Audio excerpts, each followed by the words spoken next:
We are wondering what is happening to the world. Everything is changing.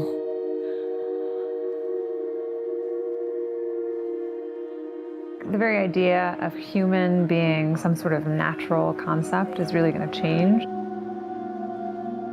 Our bodies will be so high-tech, we won't be able to really distinguish between what's natural and what's artificial. Inside our own heads is the most complex arrangement of matter in the known universe. You might ask yourself, can we get to be superhumans?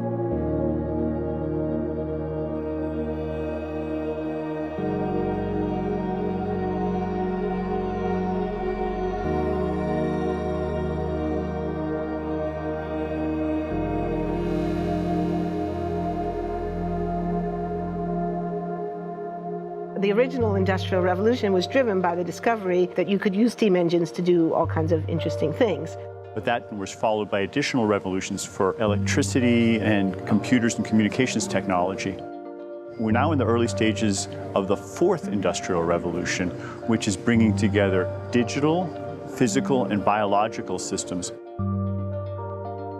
One of the features of this fourth Industrial Revolution is that it doesn't change what we are doing, but it changes us.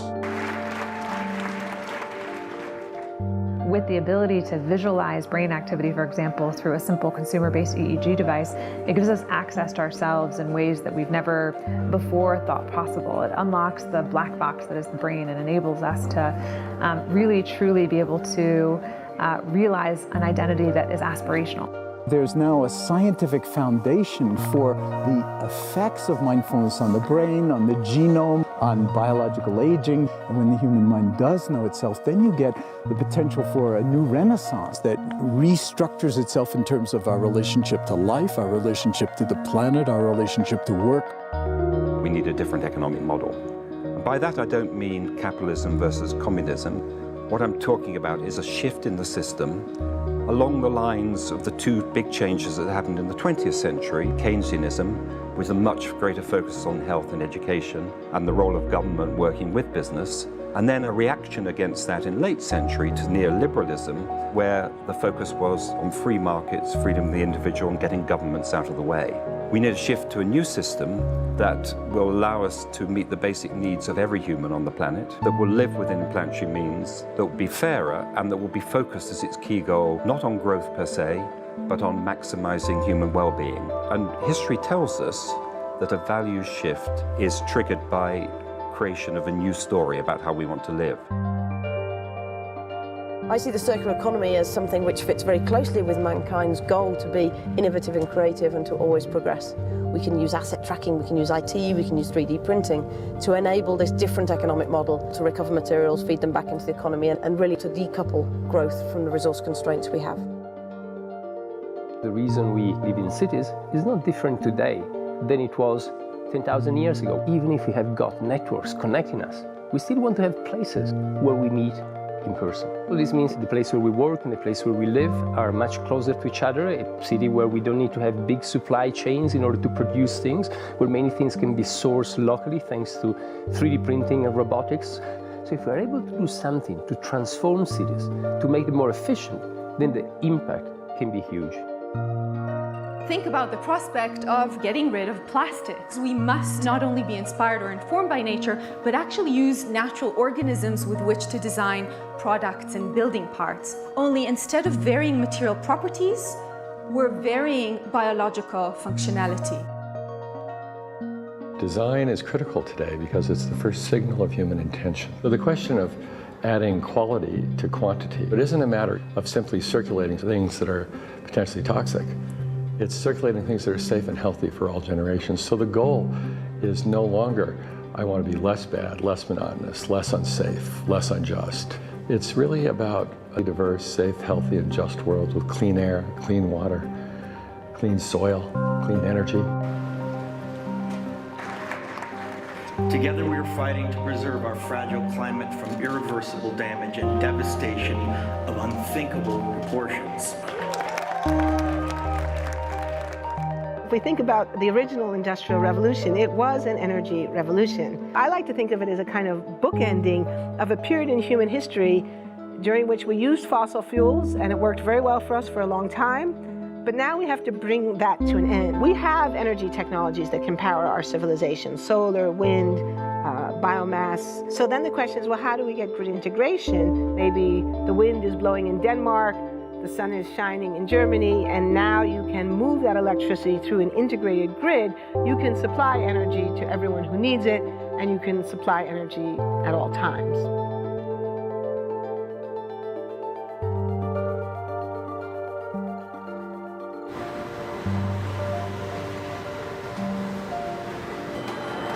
Walking around, you do see different stuff as far as like the body marriage line. They use a lot of things that help them lift up and move things to the car. You just sit there and, program something, and it has its own set mind to go ahead and do everything. And then as humans, we just come in and take the extra step to help the technology. It's not the cure-all for everything. There's definitely a lot of things where people perform the operation better, but certainly for the right applications, robotics are a huge improvement for the process. The projection of 5 million jobs lost by 2020 to technology is serious, but it's not the main question. Construction, manufacturing, services, public health and education, these industries will still exist. The main question is, what will be the future of work? How will we define work? How will we share the wealth? From the viewpoint of the labor or jobs, now we really need new education or new training. We're working with a World in Motion and First Robotics, trying to encourage students from 3rd grade all the way up through the end of high school. We had students make sailboats, and then we had them race them, and so they could see how quickly they could move. And they immediately went back and started to say, oh, I saw what happened, I'm going to go change this or that. And that was 3rd graders. I've just given a prize to a kid of 18 years old that has discovered something really very, very unique. Came up with how to get better productivity and better yields for seeds of corn. And so he basically came with the idea that if you would perforate these seeds, you would get more food. And you think about it and say, but he didn't go to university. So how does he get all that knowledge? And he told me, I've been watching YouTube since the age of 12, and I'm so interested that I've seen everything about it. I've read everything about it. The world is really open to learning. The thing is, how do you give the incentive to your kids to do that? It's this ability of digital technology to change outcomes, to truly empower people all over the world that can create a more equitable growth, because I think the world needs that.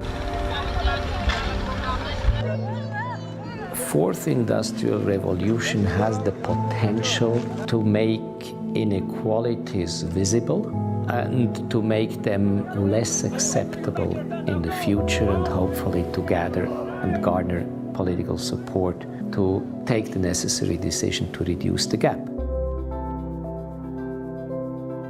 Humans have always been using tools, but because of the recent advances in technology, we're beginning to have machines that can augment us in all sorts of interesting ways. I was the first person in the world to be able to voluntarily move my legs while stepping in a robot by exciting the nervous system using electrical stimulators directly onto the spine.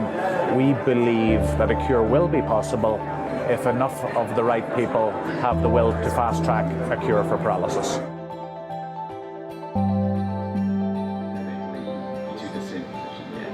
We take two things from the patient. First, we take a three-dimensional X-ray, and we extract the three-dimensional data out of that so we can make a perfectly shaped puzzle piece. And then we also take a sample of fat tissue from the patient so that we can extract the stem cells out of those. And we use those stem cells with this three-dimensional scaffold that we fabricate, and after 3 weeks, we have a piece of living bone that's ready for implantation. Being able to use genome editing to understand the genetic changes that lead to cancer, and technologies like drug delivery, getting molecules into particular types of cells. There's a lot of excitement about being able to move much more quickly on this disease.